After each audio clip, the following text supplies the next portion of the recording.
And please feel free to come to the tables at the front, fill it from the front to the back. Okay, I think let's get started. My name is Brian Carter, and I have the pleasure of serving as the board president of AAAM, and I want to welcome everybody to Hampton.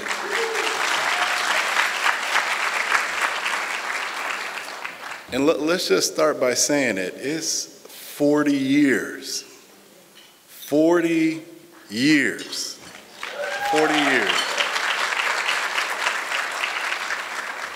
As I stand up here, I am just humbled, I think, because I know the shoulders that I stand on. I know the people who came before, and I know the dedicated souls in this room who helped to make AAAM everything that it is today and everything that it will be in the future. So everybody give yourselves a round of applause. It's momentous for all of us.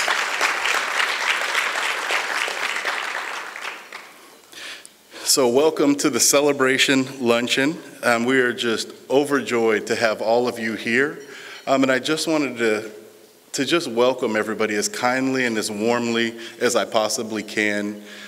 When people say, now where are you going during the summer?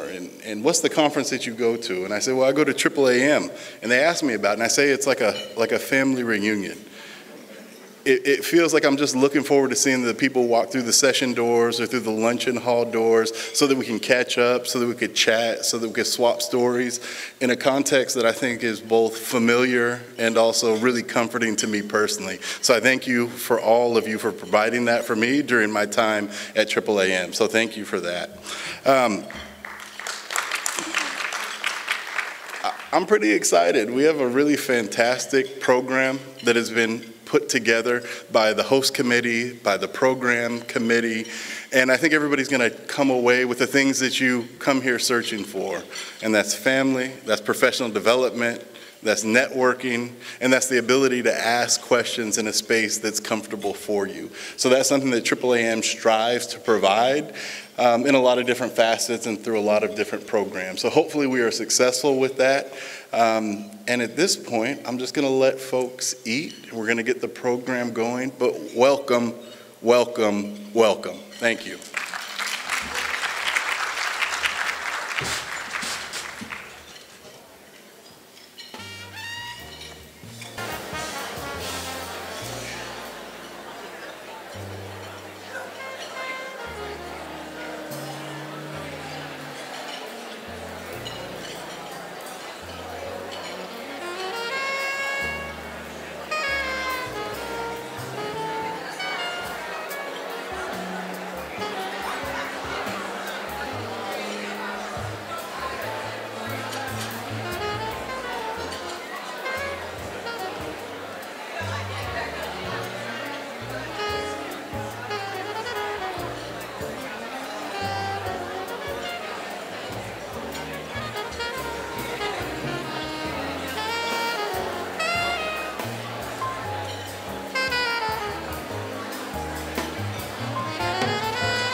Lift every voice and sing till earth and heaven ring.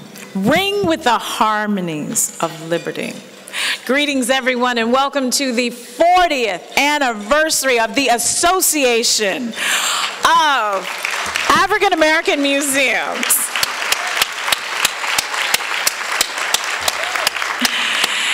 It is with these words of praise and encouragement and celebration that were penned by James Weldon Johnson over 100 years ago that helped to inspire this year's theme for the 40th anniversary of the AAAM, Till Earth and Heaven Ring, celebrating the progress and sustaining the promise. I'm sorry, they turned the lights down, and so... Oh, they turned the lights off. Okay, that's all right.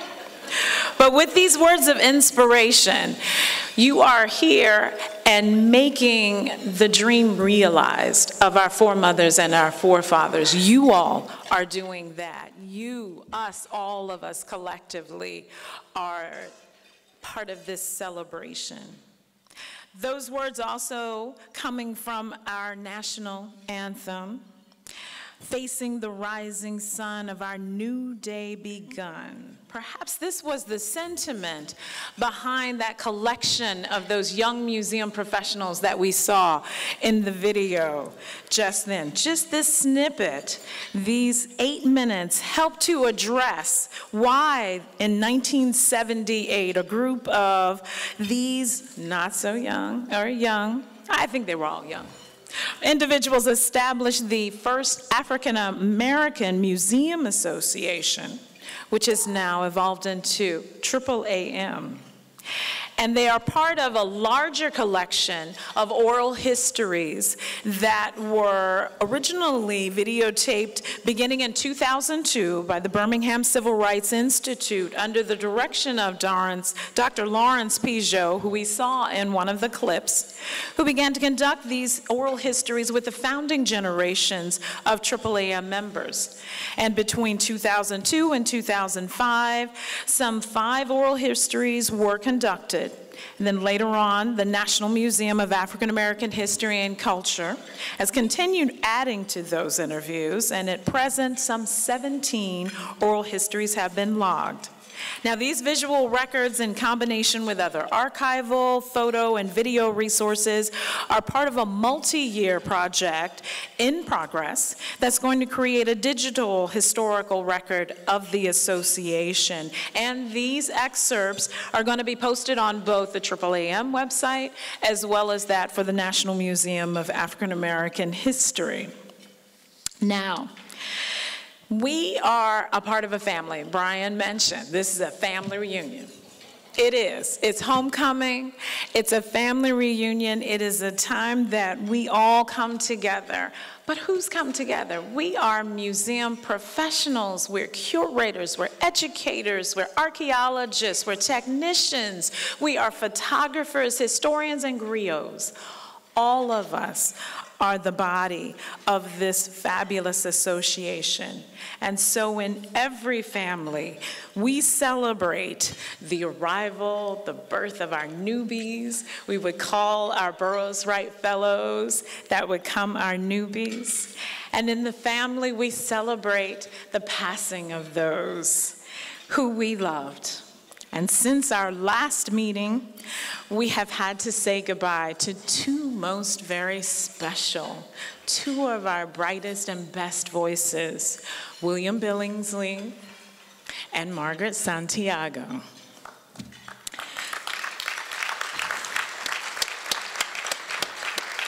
For those that don't know, didn't have a chance to meet these 2 best voices. I keep going back to the national anthem and these voices, but Billingsley Billingsley was the glue to the association for over 20 years. He was the glue, that silent enforcer, our friend. Anything needs to get resolved, you would find that answer in the quiet one sitting at the registration table always, or peeking in the corner. He never hit the microphone, but he was always present. He was always encouraging to the new ones that would come, a warm, welcoming face for those that would come again and again and again. And Ms. Margaret, for the inspiration, leadership, and guidance that she showed us,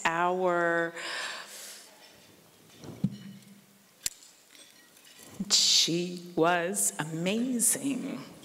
To the Smithsonian, I can't begin to express what she meant in the 30 years that she gave to them, the first African-American female registrar for the Smithsonian Institution, a national museum institution.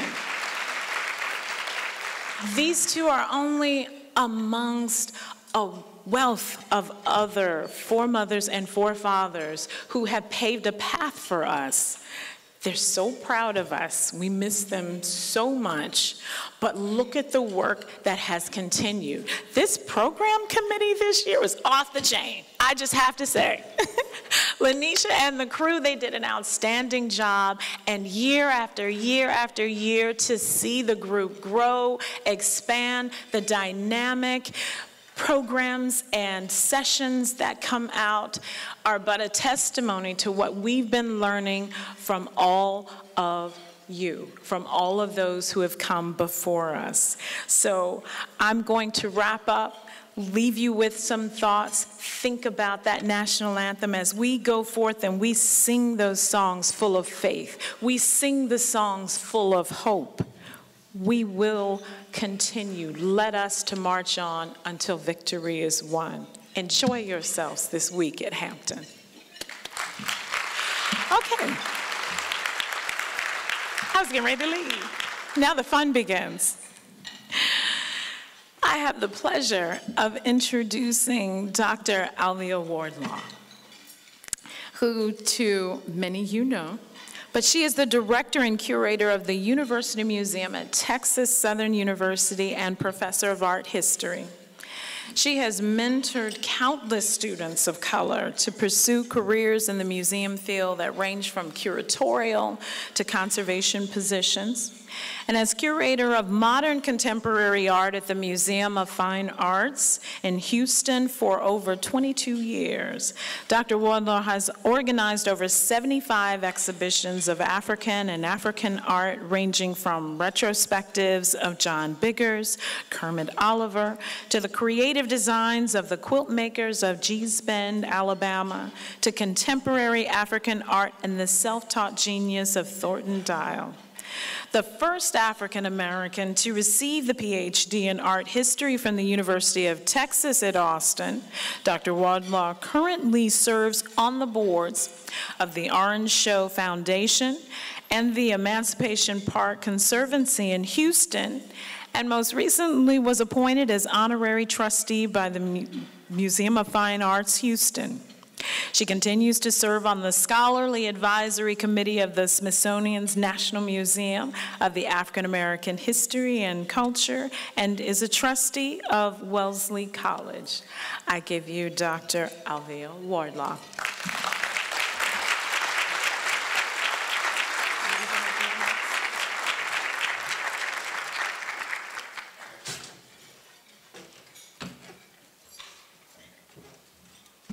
Thank you, Cheryl, for those inspiring words. And congratulations, AAAM. We are 40 years old.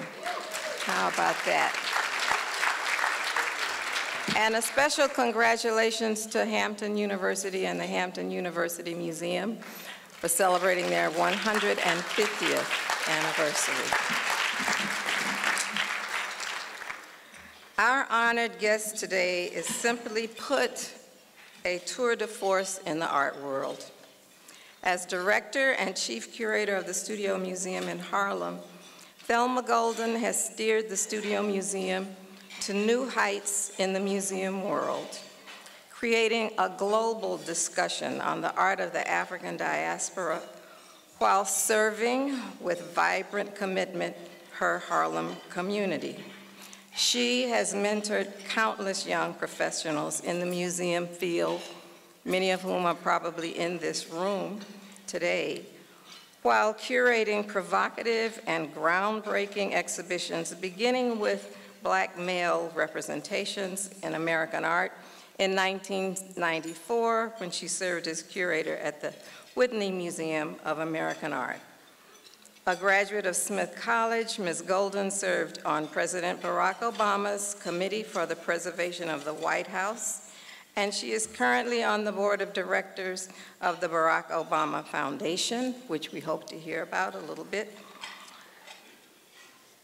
Over her dynamic career, she has been recognized with countless awards, including the appointment as a Ford Foundation Art of Change Visiting Fellow in 2015, and the Audrey Ermas Award for Curatorial Excellence from the Center for Curatorial Studies at Bard College in 2016. And now she is poised to bring into reality a new and even more dynamic version, 21st century version of the Studio Museum in Harlem, which will serve Harlem and the world. Please join me in giving a warm AAAM welcome to Ms. Thelma Golden.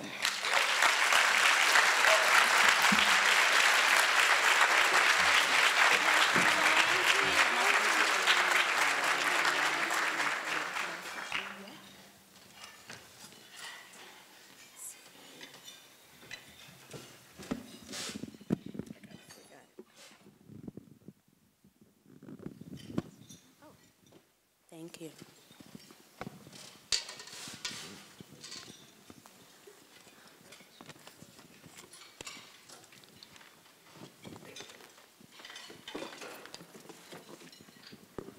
So welcome.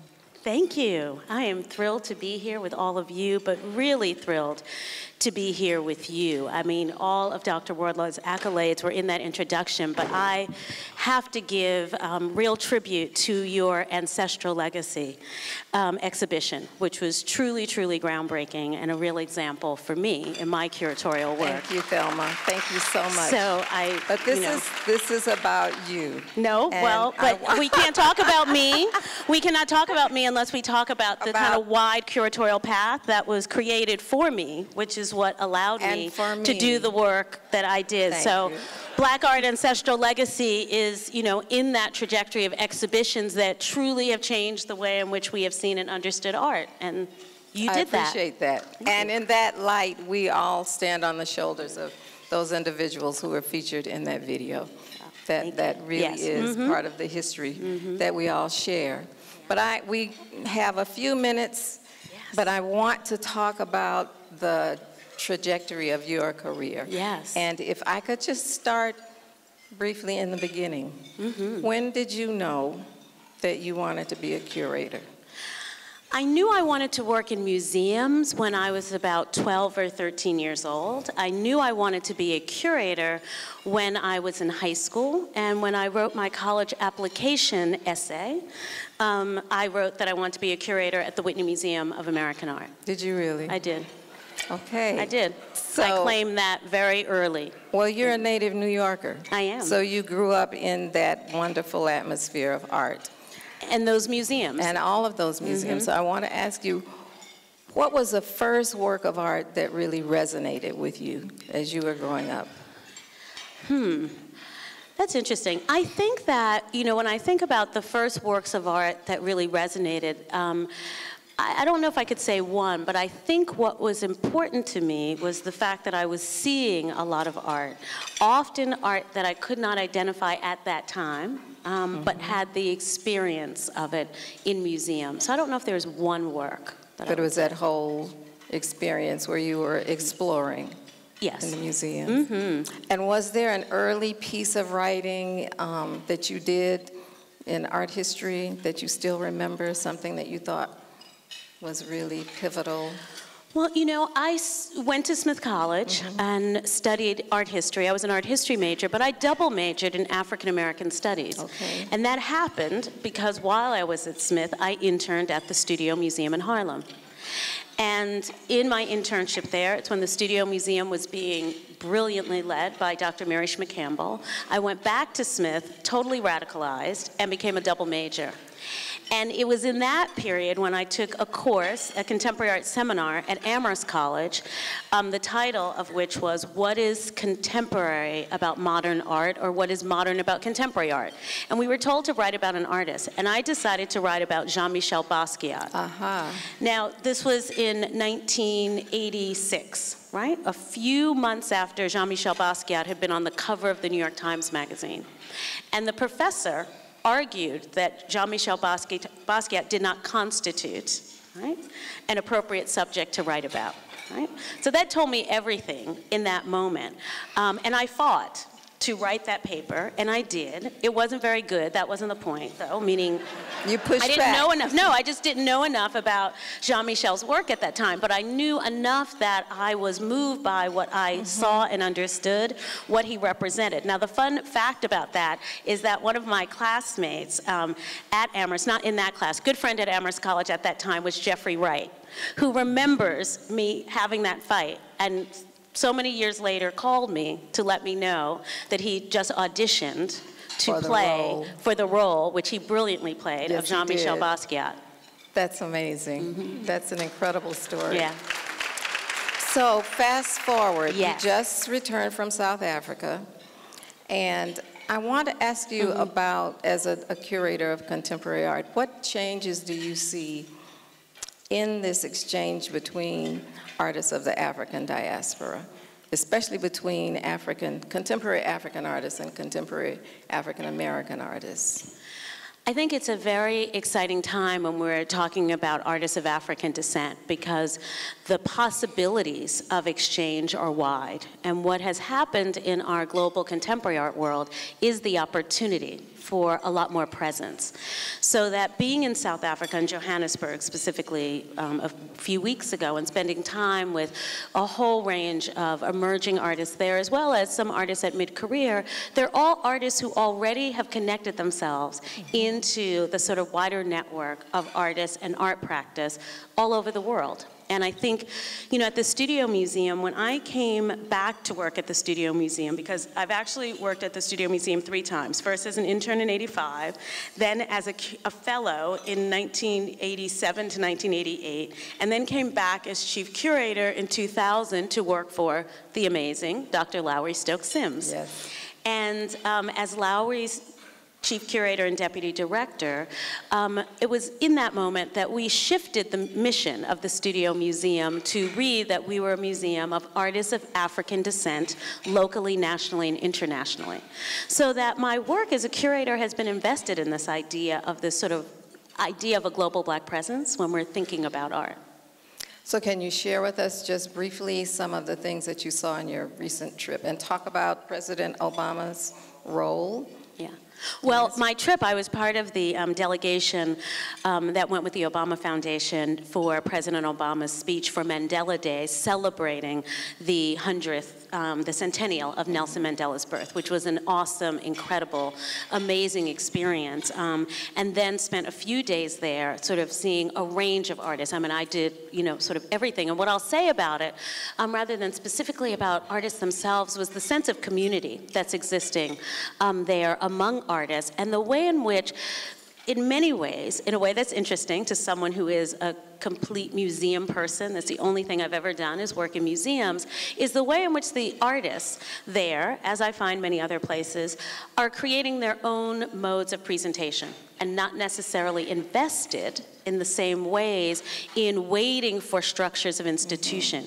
What's so amazing about being not just in South Africa, but on the continent, is this idea of what a museum is being rethought, right? There are vestiges of a colonial past and buildings that exist as museums, but there are all kinds of incredible spaces being created to show art, present art, nurture artists, that Community. I think, are looking towards the 21st century in that so idea. Exciting. That really is. And I think as the the world become smaller among our artists. This dialogue that they are having, you know, is very, very exciting. I think of and you might want to comment on this, just the incredible wave of interest in Black Panther.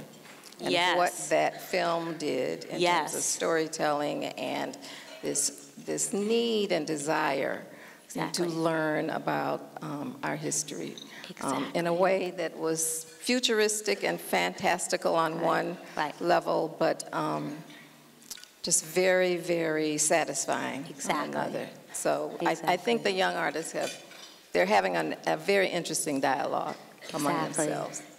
So in our conversations among all of us, periodically, there are three basic issues that are always discussed, Thelma. They remain challenges for our museums. One is budget and creating sustainable funding, board development, and we talked about this succession planning. So could you weigh in on your thoughts on these? Let's start with succession planning. Yeah. How important is that? Well, we know how important it is, but what are the things that we can do? You know, there are institutions here that have a staff as small as many of us, 3 or 4 or 5, and everyone wears all those hats. Exactly. So how do you turn it over? What are the things that need to be done? Yeah. Well, I mean, I think these are important and real issues because they all are about sustainability, right? Very specifically, what is the possibility for our institutions not simply to survive, right, but to truly thrive. And to grow. And I don't mean just in scale, because sometimes I think there's a sort of false dichotomy around this idea of growth, right? That we're always supposed to be moving towards bigger and larger, and that isn't always our best place. But I think that the issue of succession is significant, and it's related to board as well, because I think it has to be built in to an institution's ethos, that it is looking at itself not just in the present, but the future. So that succession becomes a sort of almost mission-related idea. You know, I feel very privileged to be director of the museum now, but I became director after being the chief curator for 5 years, right? Which allowed for any number of ways in which we could think about not just those immediate 5 years, but the 5 years beyond, and then quite potentially the years beyond me. Right? And that is ongoing thought. I also think it's a practical issue, right? I think it's a super practical issue that none of our institutions should be dependent on one person. It's not a good way to think about the future. You know, the Studio Museum, I obviously represent the Studio Museum because I'm the director, but the Studio Museum is really run by its team. And I want to take this moment and ask that little table there to stand up, which is my Studio Museum team, who are here. Excellent. Right? So, to contradict what I just said, you know, the museum's run by, you know, other people, so I'm wondering who's running the museum now, right? Because they're sitting there. And, you know, quite specifically, I also think that what happens in our institutions, we have to think about what roles mean. So I say it all the time, and she's going to be mad at me now, but I'm really going to single out my deputy director, Sheila McDaniel, who really runs the Studio Museum, okay? And I know all of you are museum people, so you know what I'm talking about, right? So that, you know, the first text I got this morning was from her about something happening at the museum. I hadn't thought about the museum in hours, you know? I was good, right? But Sheila is thinking about the museum 24/7, like in its tick-tock day-to-day work. Absolutely. So I think succession is also about the way in which we form our institutional teams so that we can move forward. So you are freed up because of your team to be able to do your global work and talk to... I think we have to understand the work. I mean, you know, I know that there's a way, you know, that in our institutions that we can think about the work as being, you know, sort of one thing. And I think that our institutions have to see themselves in relation to the work being varied. So as a museum director, I make no claim that the work that I am doing isn't key to who we are, right? The work of what it means to envision, right? What the museum is and can be, to be able to set strategy, priority, to be able to claim the resources, right? So we're going to talk about funding, okay? I mean, that's really essential, right, is what becomes totally essential. I think what it means to have an active, engaged board, right, means that that is a job of a director, so that it's really about the roles and how these roles need to be shaped. And I think the growth in our institutions comes when we can get more specificity in those roles. You know, I often, love when I visit peers that, are doing what we all know is a reality, right? When the director is also the curator, also the finance director, doing a little HR, is the event planner. Right? I mean, come on, some of you, that's right what the reality is. And the truth is, we should honor the fact that that is how our institutions have been able to do what they've done for a long time. Right. But we should also be looking towards, right? That's what growth looks like to me, right? When we can look towards the idea that we can move away from that and really resource our institutions, right? In terms of not just money, but the people and the way that all should work. So what for you, absolutely. Let's talk about board development. What for you, who is a good trustee? Who is a wonderful profile for a member of your board, or any board? Well, I don't think it's any board, because I do think it is specific to one's institution. So for me, an ideal board member is someone who is deeply interested, invested, engaged in the mission of the Studio Museum in Harlem, and wants to bring their vision, their energy, and their resources to bear to support that. And how do you cultivate your board? Current or new? You mean new board members? New board members. Newer board members. That's a process of identifying, right, where one might see the possibility of that interest and engagement, and then it becomes the kind of conversation that leads to a way that you imagine you could work together. Can you talk about, in that vein, just what it takes to sustain a museum like the Studio Museum in terms of budget, in terms of fundraising? Budget. Okay, so I really should. I'm like looking at Sheila. So I have to say, we are in a very amazing, but unusual period in the Studio Museum's life. So this organization is celebrating its 40th anniversary. We're celebrating our 50th anniversary this year. Right? So, Studio Museum was founded, in 1968, in a little loft space on 5th Avenue between 125th and 126th Street. I'm sure some of you in this room were in that original space over the liquor store. We started operating in our current building at 144 West 125th Street in 1982. This past January, Martin Luther King weekend, January 2018, we had our last program in that building, and we are now closed in advance of our expansion project. So when we close, and just are operating as it related to the Studio Museum's activities, exhibitions, education, public programs, and all that it takes to make those things happen, our budget was $7 million a year. We raise that $7 million each year. However, we are in this interesting period because we've been in a capital campaign for the new building. It's a $175 million campaign. We've been in it for 3 years. So in addition to the operating of the museum, we've also been raising the funds for the building. But if we weren't in a building campaign, $7 million a year is our operating budget. What kinds of things are you doing? The building itself is closed, but I know you have programs we do. in the community. What kinds of things? So we have a really amazing program which is called In Harlem, coming from our name, the Studio Museum in Harlem.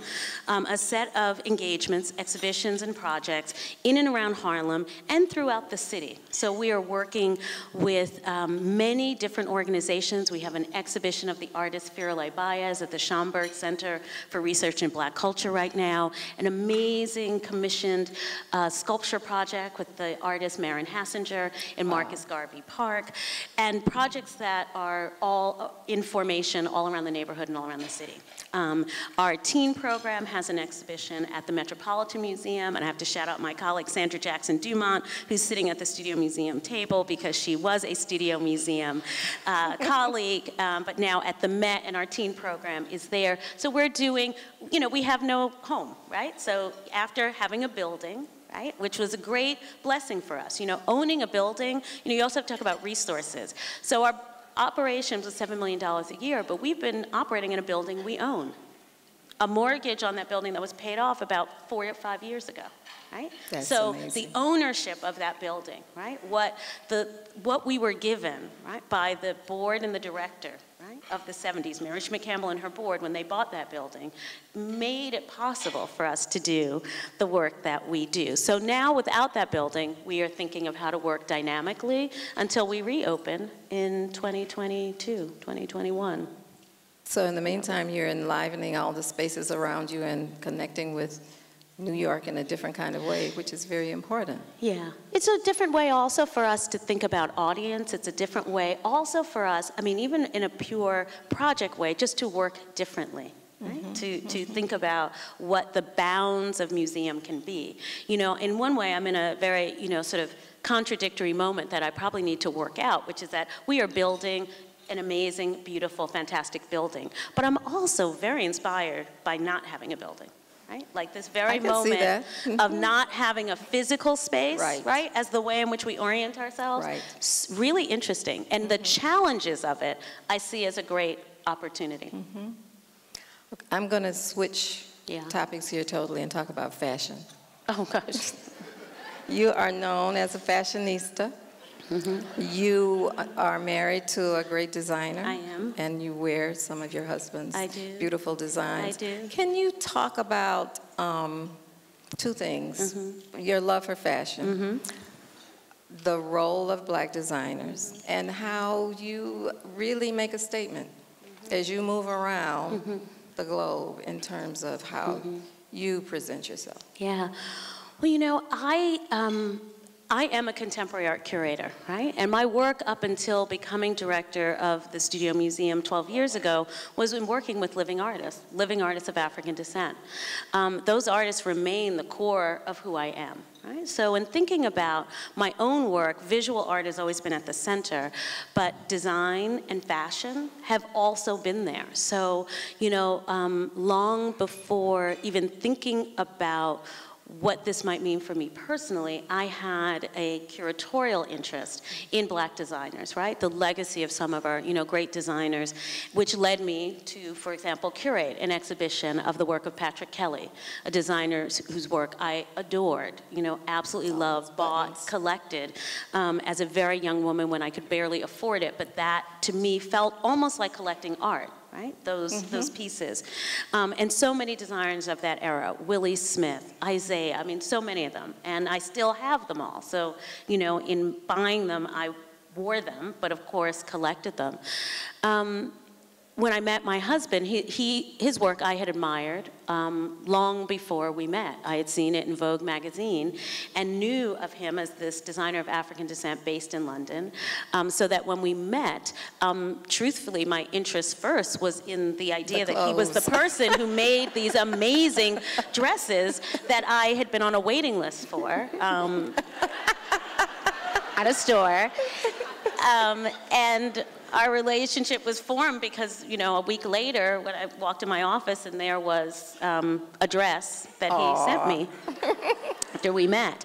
But being married to Duro and, also seeing the process from that side, it's very related. One of my closest friends is a fashion designer, Tracy Reese, and we have grown up together professionally. Much of my, I look at the trajectory of pictures of my early career, all those Whitney years, punctuated by, Tracy as her business was growing, but always as the great girlfriend she was, could like jump in a cab with a dress for me to jump into. Wow. To show up somewhere, right? And, and I just think of, all of the designers, Byron Lars and, so many others that has always been important to me. And to wear them has always felt to me similar to what it means for me to work with artists and represent artists and to curate their work. I think we were talking about this earlier, saying that, you know, art in the African American community embraces so many things. That's right. Cuisine, hair, jewelry, and fashion. That's right. And so that when we wear those Yeah. designs, we are really representing our culture. So I had to ask that question. Thank you. So now you are poised for Yes. this new museum. And I think there are some images that we can show in the background. But I know this is personal for you because you were raised in St. Albans. Your father was born in Harlem. You are a native New Yorker. Can you tell us what your vision is for the new museum, where you are, this kind of, and your relationship with David Adjaye, the brilliant architect? Right, who's designing our museum. Well, you know, this building project came out of, you know, a real need, right? To think about the museum in its future meant acknowledging what it would take for us to begin to envision ourselves differently, right? And the building that we were in was built in 1914. So it was an old building when we moved into it.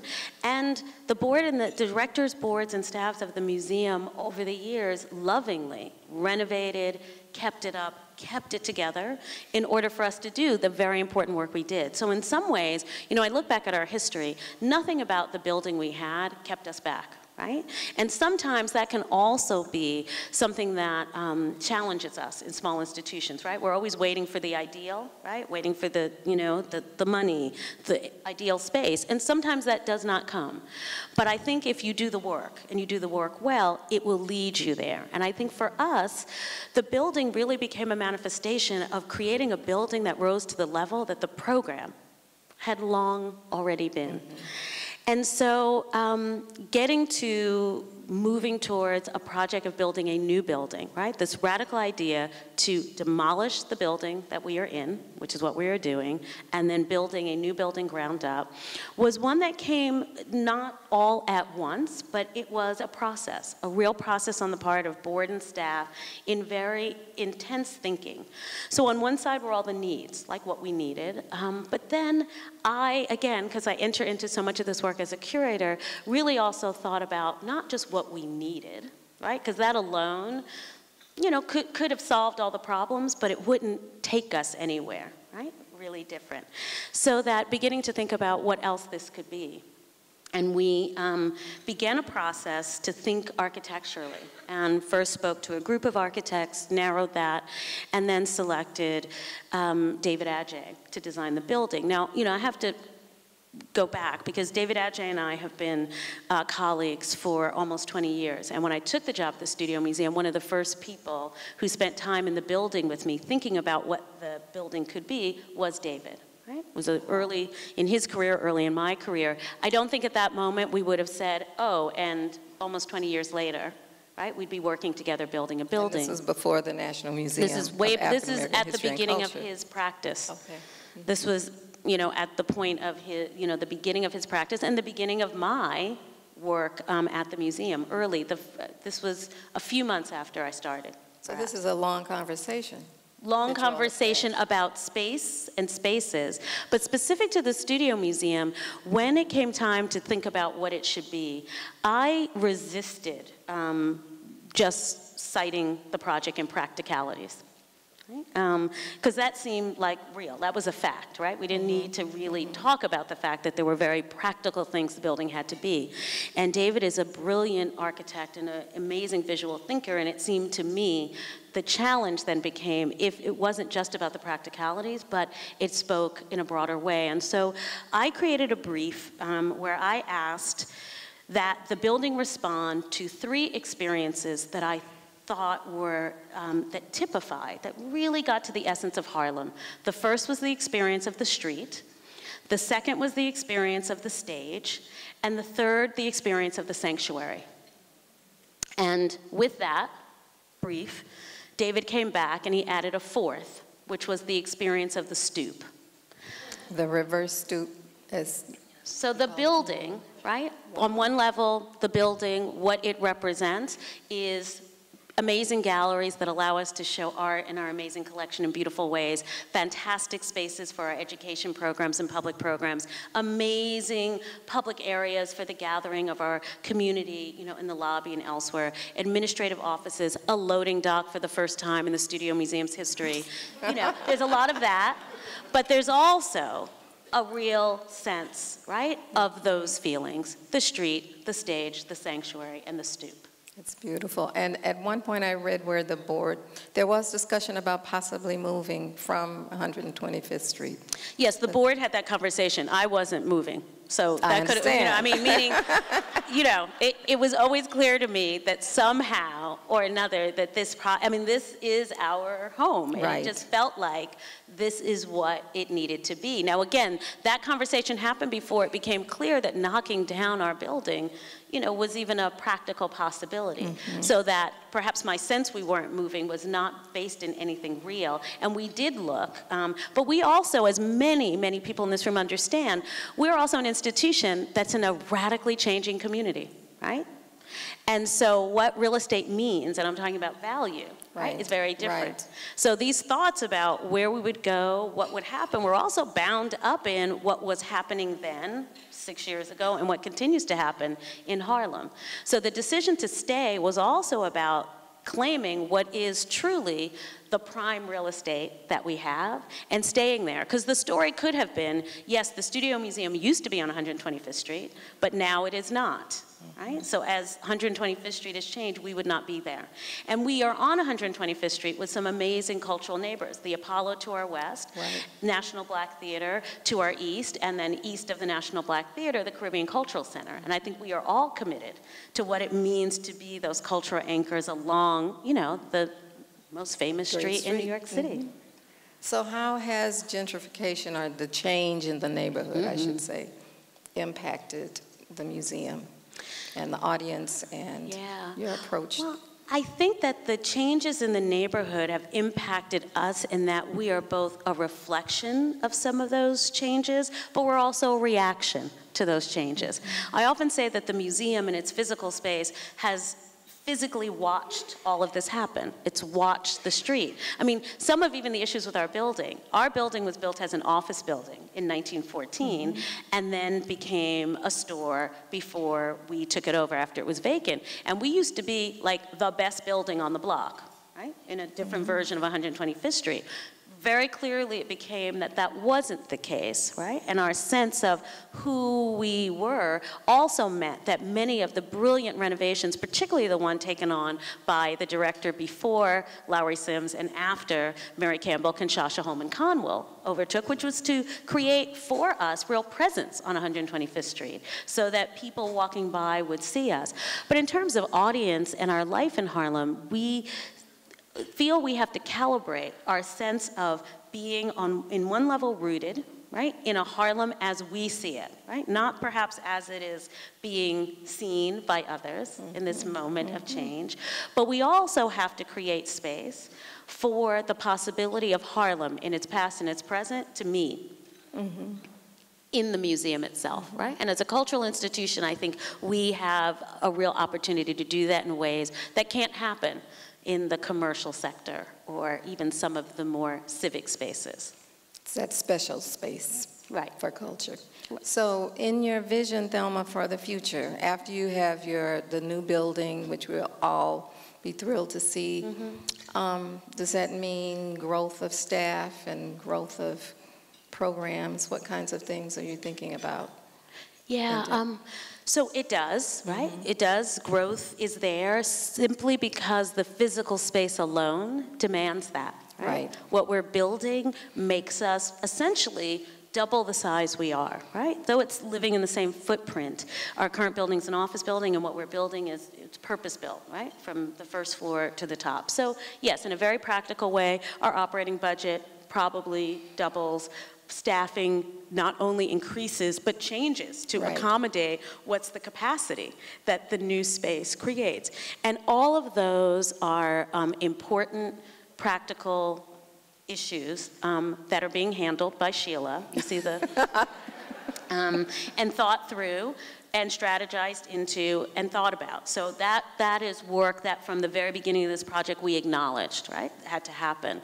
But I've been thinking a lot about what this means for us in a much more philosophical way, right? Who we are as an institution, not just in this new physical space, but who are we as a Black museum? What does that mean now? What does it mean in 2022?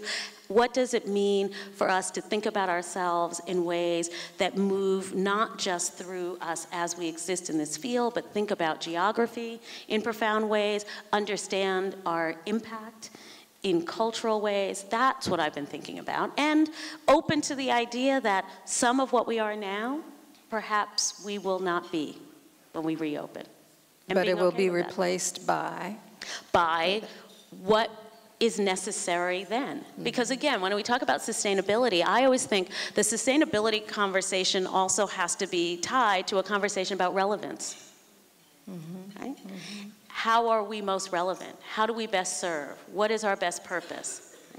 I think that quite often we are forced towards an idea of trying to be good at everything in our institutions, which means perhaps we are not excellent at anything.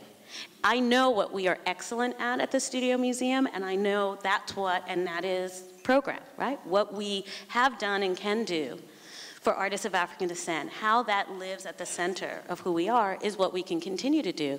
But how that forms itself, I feel we have to be open to chart that appropriately so that it still speaks to audience in real ways that make the institution important to people. What's been so sad about this moment of being closed is the way in which our audiences have felt the need to personally tell me, right, what it means for them to think that the museum won't be open for the years we're not open, right? And so that's what I mean about like understanding what our impact and our relevance is. You know, I often think gratitude is a really important feedback loop, right? Because, you know, we all, you know, have to kind of get in these spaces where we have to think, oh, what's important about our institution? And we write grants and we say all these things, but, you know, quite often they don't always match, right? What our audiences, right, our real stakeholders think. So for me, that feedback loop is really where I start in the thought about what's relevant now, but also being open to how we grow that and envision that so that when we open, the Studio Museum has 50 more years, where it's a constant, evolving, strong, sustainable institution. And I think your focus has served you so well, and this is a wonderful pause in a sense for you to really assess and look forward and hear what your patrons are telling you that they so loved and enjoyed and are missing.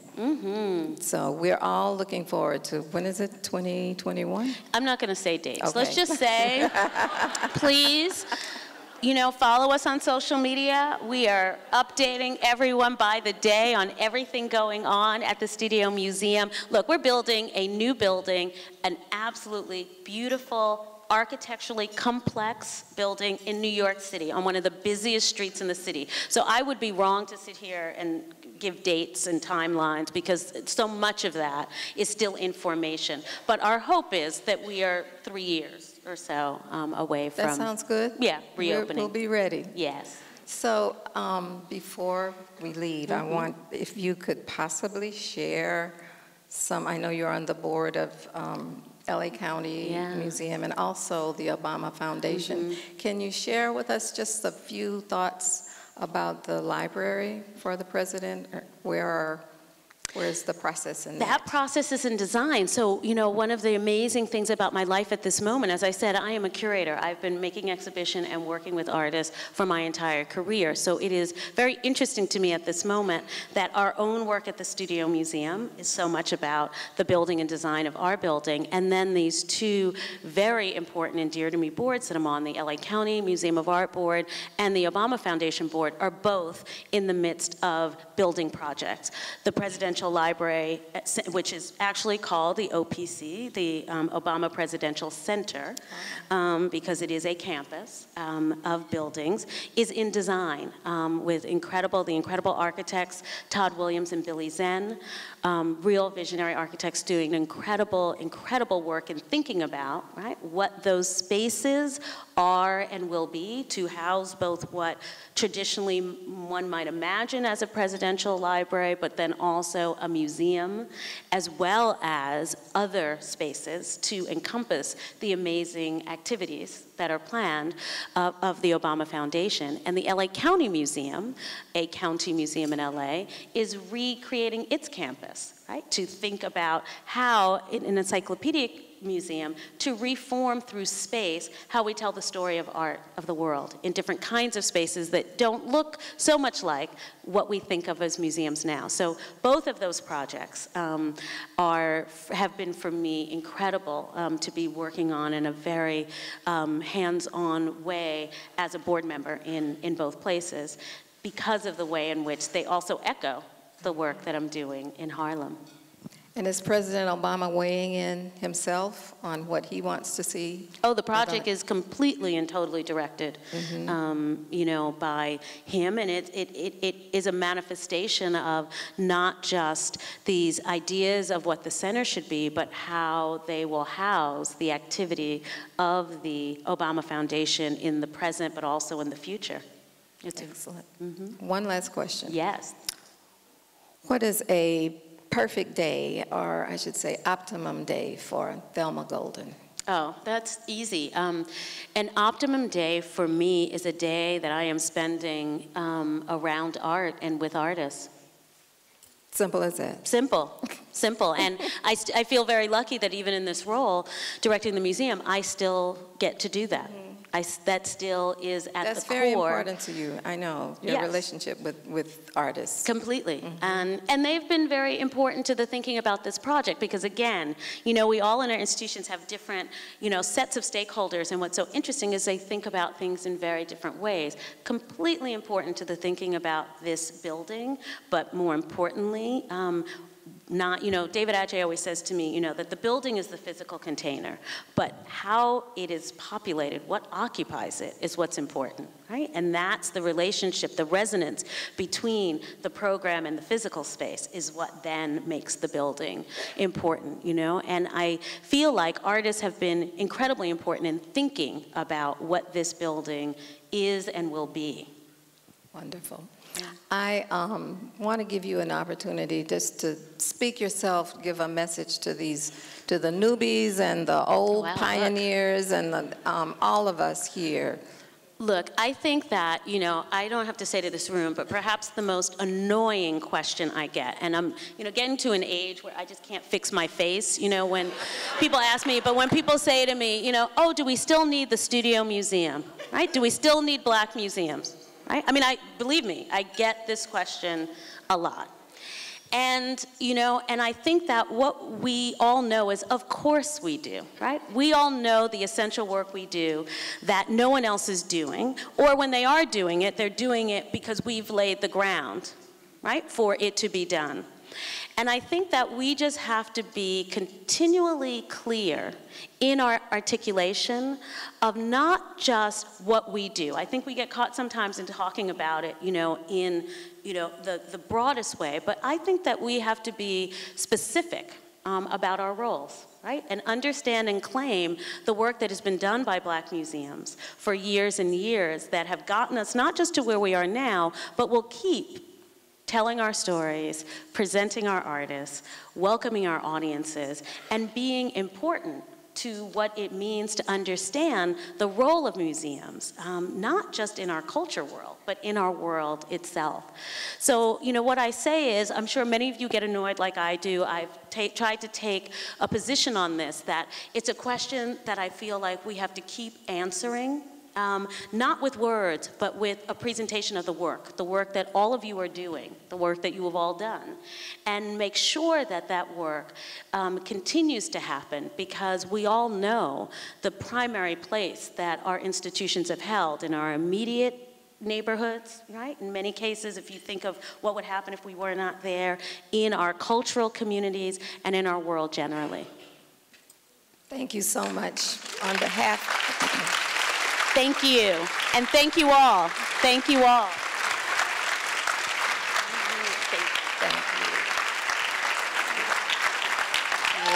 Thank you. Thank you. Thank you.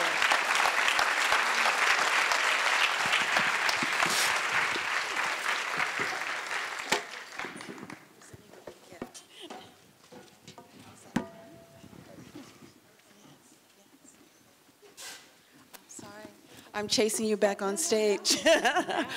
On behalf of AAAM, our board and members, we'd like to thank you for being an inspiration to us all through your excellence.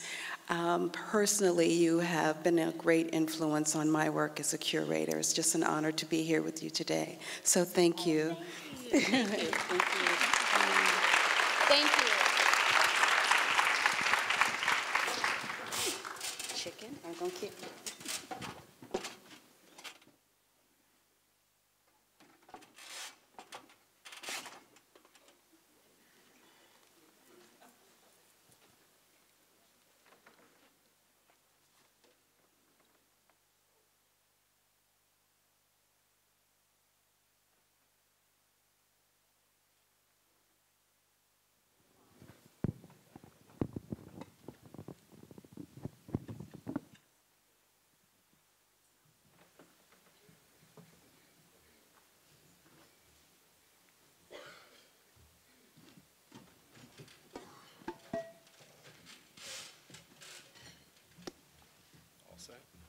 Thank you, sir.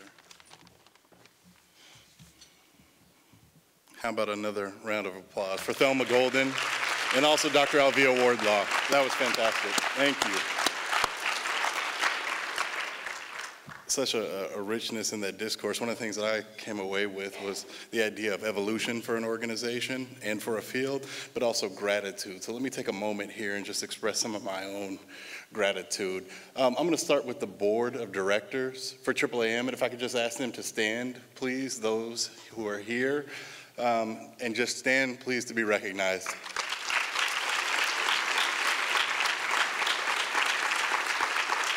We got some folks in the back as well. We all know it's an all-volunteer organization, though we try and make it look like it's not, right? We do the best that we can to make it look like it's not. But we couldn't do it without this dedicated, this ambitious, and this truly talented board, so I thank them. I also want to thank the sponsors for the conference this year, starting with the National Museum of African American History and Culture. And I know we have a few representatives, Dr. Debbie Mack, here at the front table, so thank you for serving as a sponsor. I'd also like to thank Solid Light, who serves as a sponsor for this year's conference as well.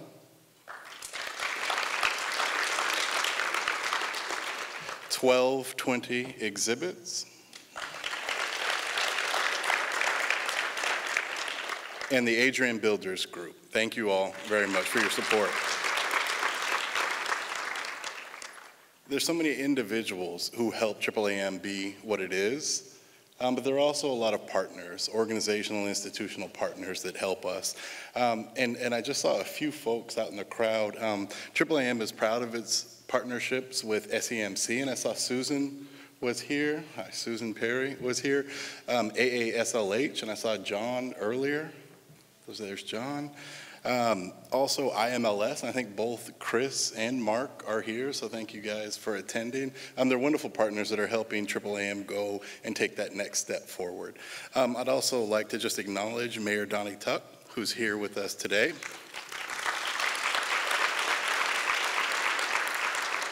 Thank you for welcoming us to your town.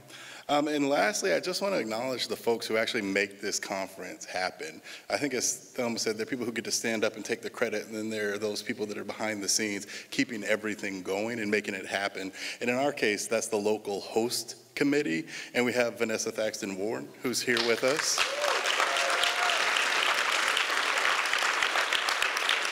And just all members of that local host committee, if you could stand and just be acknowledged. And just thank you to you and all the volunteers.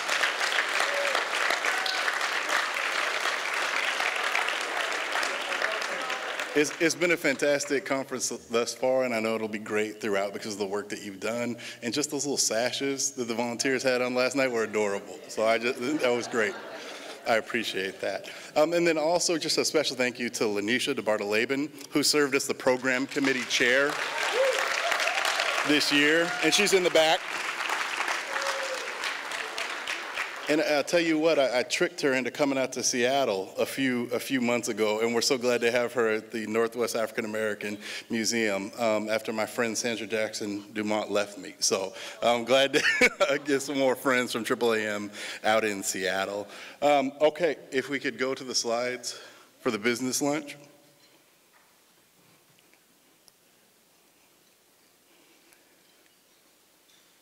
It's my privilege to just give you and it'll be brief. I think I've got 10 minutes or 12 minutes, so just so you know, it's not going to drag on, to just give you an update, right, about the activities of the association and where we're at. Next slide, please. So what I wanted to do is just give you an update on membership really quickly, go over the financials for the organization. I wanted to thank some outgoing board members that we have, give you a really brief update about some exciting activities that have happened over the past 12 months, and then talk about an opportunity for you to help support the evolution and the next step of AAAM. So next slide. One more. I think this is a fantastic thing to celebrate. Lanisha came on like this is growth, right? The association over the past 3, 4, 5 years has really strategically attempted to grow its membership, both geographically, by the different types and the different organizations that come to the association. And I just think it's phenomenal growth that's representative of where the association is going. So I think Lanisha and the membership committee, who has really stepped forward. I know there are quite a few members, so thank you to all the members of the membership committee. It's a goal. It's the core of who we are. We're a member service organization, and keeping that focus and understanding that importance, I think, is essential for us. Next slide. And here are just some of the activities of the busiest committee you have ever seen. There's a membership table, right? So if you have questions or want to renew, they're always there at the conference. There's been a refinement of membership benefits. The membership page has changed, I think, to be a lot more engaging. And then I'm really excited about a mentorship program. As everybody knows, there was a needs assessment that was conducted in 2016. And one of those needs that was expressed by the field was greater mentorship opportunities and a system for that to happen. So Lanisha and the membership committee have piloted that, and we see it expanding in the future. So I think that's a wonderful, wonderful amenity that we offer our members. Next slide. One more. We're in the black, and that's a good thing, right? We've seen growth in our reserves. We have seen good financial management, and a special thank you to T. Jones, who serves as the treasurer of the board. And I know there's a good table from the National Civil Rights Museum, but thank you to T. Next slide. And I want to just acknowledge some of the outgoing board members who are rolling off or had to step down to pursue additional, other opportunities. And if I could just get Antonisha, please, to the stage, and also Mertice, if you would join me. Slide. Next slide, please. So outgoing board members are Dr. Rico Chapman, who served for 3 years before that, was on the nominating committee, and has just been a stalwart and dedicated board member. And he was unfortunately unable to be here with us today, but thank you to Rico. Next slide. Mark McCormick, who was formerly the executive director at the Kansas African American Museum and has since moved on to, he's running marketing and communications at the ACLU of Kansas and had to step down from the board, but was a fantastic member of the communications committee. Next slide. Mertice,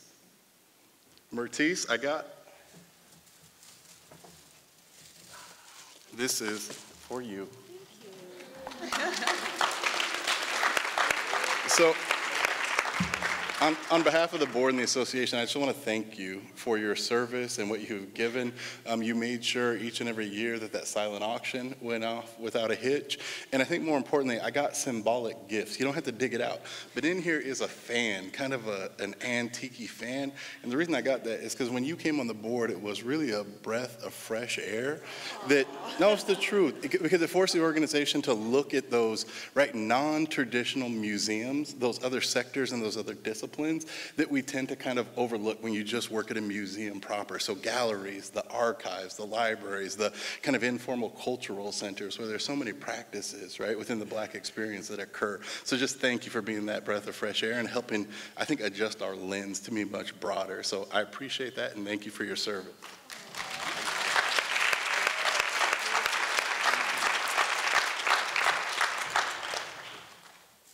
And this is for Antonisha Stavalos. Antonisha has been on the board for, I think, is 1 or 2 decades at this point. And no, truthfully, when I came on the board, if I had a question, if I needed to know where something was, if I wanted some of that institutional history of the association, she was always there to talk me through it and to be a great help. So I think she's been a wonderful conduit, a wonderful connector for some of the newer board members.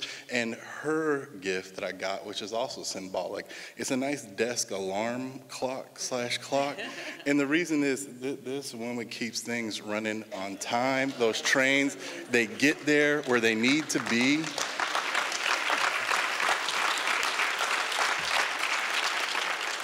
There are a lot of people who talk about it. A lot of people. I run into them every day. There are very few people who just get it done because the thing needs to be done. And she's one of those folks. And that's somebody that I need next to me on a board. So I appreciate you providing that for the association, and you will be missed.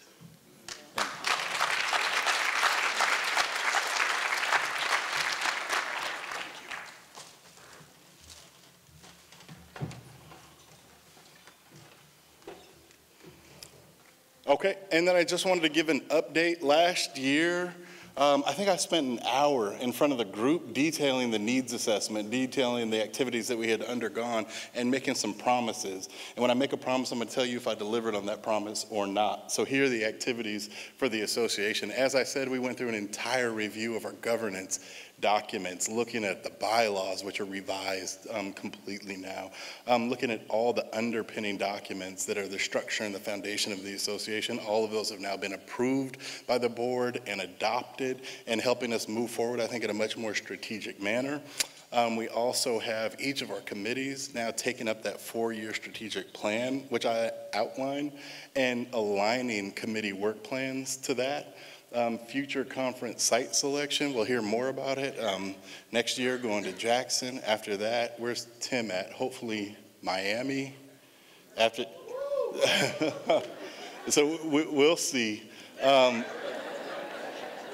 And then the last thing that I wanted to bring up was the 40th anniversary fundraising campaign. I think Thelma said it best, is that our museums and our cultural organizations are more vital now than they have ever been. And I like what you said about people pretending that something's new that we've been doing for years and years and years and years. So there's a necessity, right? And there's a relevance to our work when it's done well. And for that work to be supported, AAAM has got to be its very best self. And I think for us to continue to evolve and for us to continue to grow, there's just a need for additional capacity to come in. And as I said last year, you can't be an all-volunteer organization and put yourself right to that next step that we need to be able to serve the members, to make sure that those professional development, those networking opportunities, that those learning experiences, that that those are all there.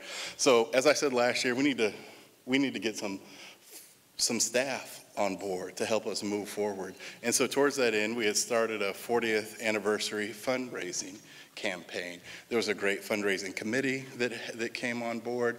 We have a fundraising consultant, Miss Ann Butterfield, who's in the audience with us, who's been helping us with this campaign. And we've made some significant progress to date. We've tackled some individual donors and donations, received some of those, looking at the corporate donors that we have relationships with, looking at foundation support. The board itself has stepped forward and upped the amount that it gives annually to the association. And we're going to hit this mark, as I said last year, of bringing on an executive director with enough runway that this person has the time, right, and they have the space to help this association thrive without being right up against it to begin with. So we will do this. We will bring on this executive director by the end of the year, because that's, I think, how you pay tribute to the 40 years that came before. You celebrate it, but you use it to mobilize and to do something that's even better. So that's the idea with the 40th anniversary fundraising campaign, is that it's capacity building, because that's what we need. And towards that end, I'd just like to say one last thank you, and that's to Amina Dickerson, who's down here in the front row, who has stepped forward into this campaign and made a significant pledge of $10,000. Because she understands the importance of us moving forward together and doing that with increased capacity. And she's going to come up here in a minute and give you the opportunity to support this fundraising effort that we're involved in, because it is so important for who the association is right now, but such that we could better serve your needs. They've been identified through the needs assessment. We have a strategic plan in place to be able to tackle those needs, and now we need the capacity to be able to deliver on those programmatic efforts that meet the needs of the field. So we have an opportunity today, and I'm excited about it, and I'm going to leave it to Amina. So let me just do a proper introduction to Amina.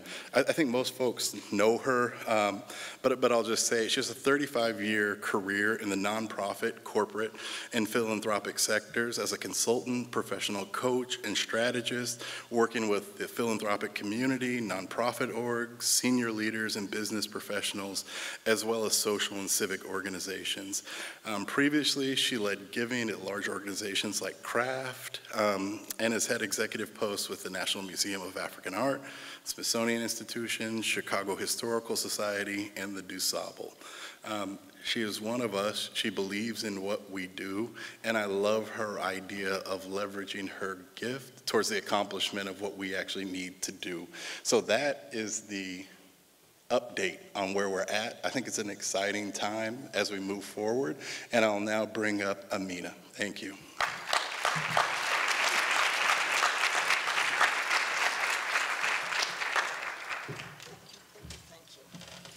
I want one of those big bear hugs, too.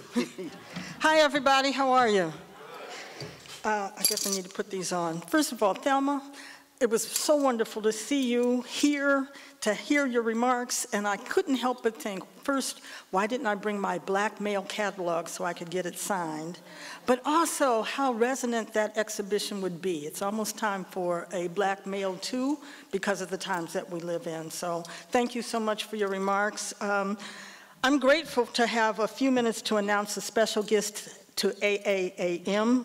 I'm still getting that. I'm part of the AAMA people, all right? So AAAM on the occasion of the 40th anniversary. I hold so dear the professional experiences, skills, relationships, all of the things that I developed over my nearly 25 years working in the field. As some of you know, I went on to work in philanthropy, and now I work as a leadership coach and consultant. I was surprised and really gratified 2 years ago when I was invited to be the keynote speaker at lunch in Riverside, at the Riverside, California meeting, which was a great meeting. I thought so. It said to me, my museum roots have never died, that it stays with you. It's in your blood. You can never really leave the field. Some of you may recall that I started the talk with the remembrance of 3 of my sisters who have now gone on, but who left their own indelible mark and impact on the field in the years that they served. And I started by calling their names, and I'm going to call them again because they are always in the room. Some of you younger people, you will see people every time you come to the conference. You may not have seen them all year long, but you come back. It's the reunion that they talked about. So Deirdre Bibby, was a pioneering archivist. She worked on the East Coast, was very, very important in the early years of the field.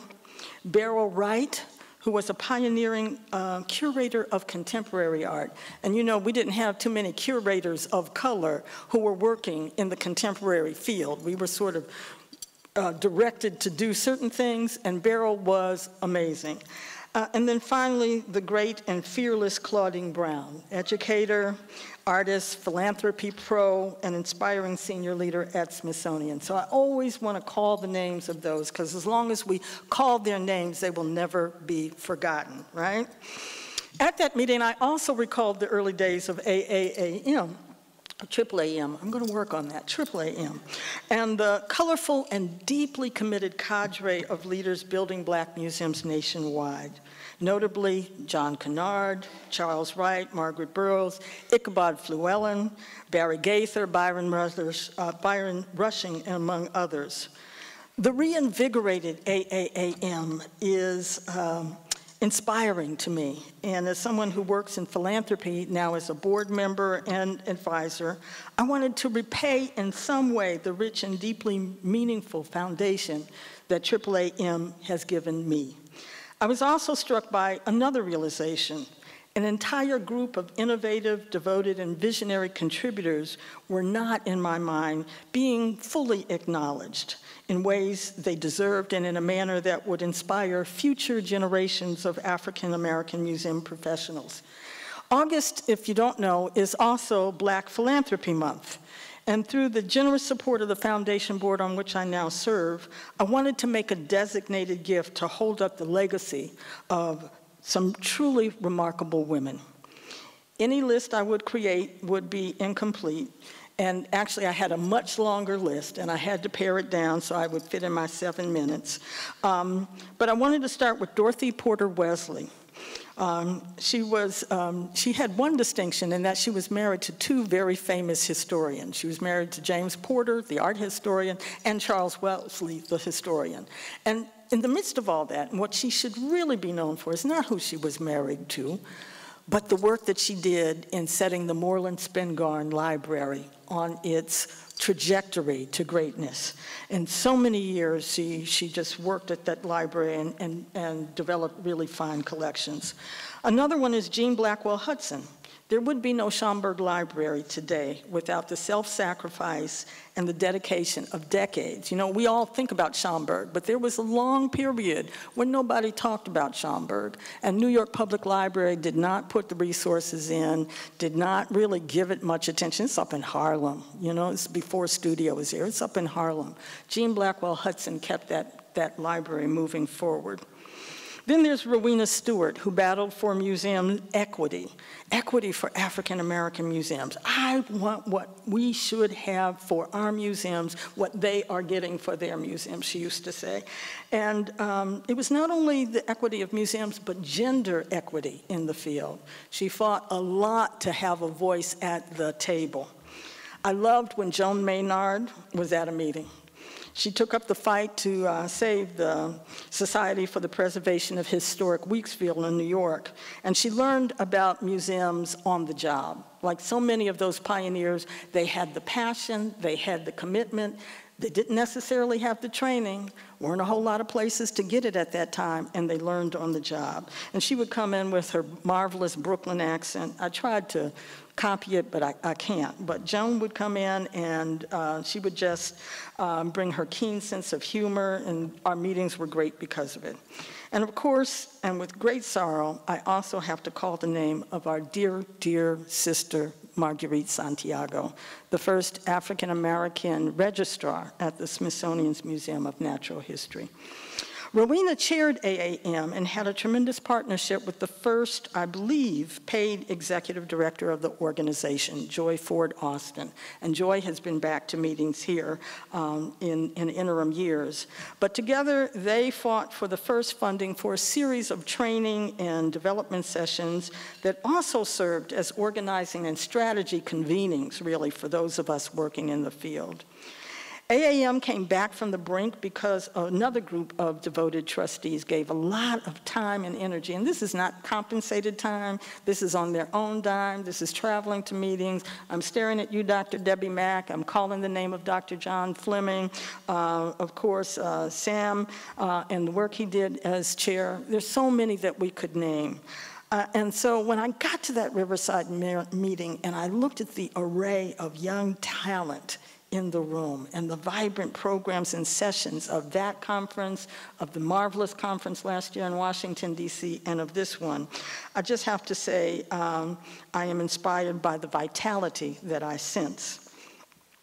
So to honor the names and the named and unnamed women pioneers of the field, and in recognition of Black Philanthropy Month, I'm delighted to announce an award of $10,000 to establish the Sojourner Fund. And the Sojourner Fund is the idea that all of these women who have given so much, I'm looking at Faith, there's so many of you in the room, Alvia, all of you who have given just so much. This is a fund for the women, okay? But it is to serve the field. And so the Lloyd A. Fry Foundation is making the gift, and we want to make it a matching gift. So in the spirit of Black Philanthropy Month, I'm going to do what you do on Sunday in the church. You all have an envelope and a little pledge card there. And I want to ask, I want to appeal, I want to cajole, I want to entreat, and yes, I want to beg. I want to beg you to join this effort so that we can double the value, a one-to-one gift today. Now, you know, being in Chicago, I'm not originally from Chicago, but I got there in time to see Jesse Jackson in Operation Push on Saturday mornings. And so you start by saying, I know there are people out there who can give $1,000. And because the foundation is giving $10,000, I want to make my own personal gift of $1,000. And I'm going to ask those who will give $1,000 just to raise your hand so we can acknowledge you. And I know there are board members out there who have made that. Raise it high, raise it high. $1,000, okay? 2, 3. So that's $7,000 toward the 10 right there, okay? So this means we're going to go over the goal. So next I want to ask, who is willing to pledge $500? All right, we've got one back here. Thank you very much. Give her a round of applause. All right, don't worry, I have a level for everybody. $250. Who's willing to give $250 to support our organization on its 40th anniversary? Okay, we got another 500. 750. Come on, one more so we can make it 1,000. $250. It's a pledge. You can pay it over time. All right, great, great. $250. Okay, now fill out the card. You know what it is like when you raise your hand and then you just sort of slip out of the room? Okay, we want you to fill out the card. Okay. And now, how about $100, okay? We spend that at dinner these days, all right. Come on, more hands, 100, raise them up high. Give them a round of applause, y'all. Oh, I think we've got at least another 1,000, 1,500 there. $50, that's a pair of shoes, ladies. $50, who's willing to make a pledge of $50 today? All right. Even our younger ones, you know, you can spend that on a concert, you can spend that on a CD, okay? Thank you, $50. Last but not least, $25. How many of you, now you know there are a lot of hands in this room that have not gone up. I'm trying to do my job here. $25, come on, let's see, everybody, you can do this. This is a subscription to a magazine. $25 for our organization, RAAM, on its 40th anniversary. Okay, I think we're close. I think we're close to the match if we haven't exceeded it. And I just want to say the Sojourner program, the Sojourner Fund, is going to help fund that executive director because we know what Joy Ford Austin was able to do when she was paid. And she could go out and find the money, she could build the program, she could talk to the membership. But after we get that money secured, Sojourner Fund and the sisterhood that has helped to support it and the brotherhood are going to look at how do we name another kind of fellowship as an ongoing legacy as we're building the next 60 years to get to 100 for AAAM. Thank you very much.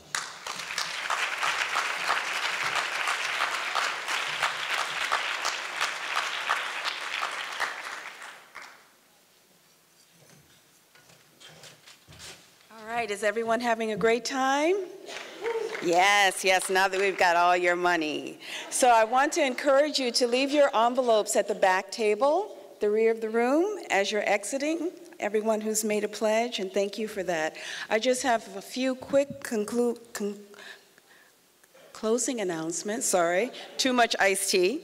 Once again, I'd like to thank our sponsors, the National Museum of African American History and Culture, the Solid Light, and 1220 exhibits. I want to especially encourage you all to bid on the auction items, and I know that you are aware that the proceeds support the Burroughs Wright Fellows. Are there fellows in the room? Our emerging museum professionals? Raise your hands. Yes, yes. So we want to raise funds so we can continue to support them. We have some terrific auction items. I've got some of the goods right here. We've got hotel stays at the MGM.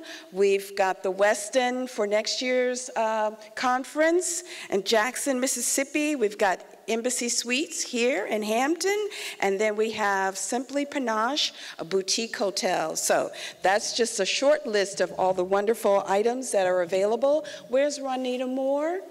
Juanita Moore, there's a rumor that you are not going to try and outbid me this year. Every year at auction, she outbids me. So there's a rumor that you're not going to do that. We're not going to compete this year. So I can go home with something nice. I want to encourage you all to visit the vendors in the exhibition hall as you exit the luncheon. We have lots of slots open for our speed networking, so please sign up for that.